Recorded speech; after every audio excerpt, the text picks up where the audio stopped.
Yurak haqida ajoyib va qiziqarli faktlar. Yurak faqat mushakdan iborat. Erkaklarda 350 gram, ayollarda esa 250 gram. Biz qancha vaznga ega bo'lsak ham, yuragimiz mushtdek bo'ladi.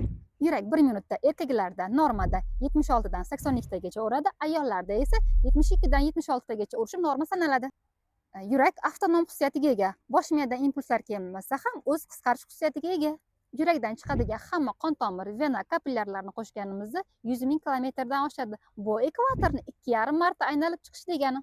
Yurakdan chiqadigan qon oqimi shunchalik tezki, venadan yuborilgan inyeksiya 2,5 soniyada barmoq uchlariga yetib keladi. 3 soniyada yurakni o'ziga qaytib boradi.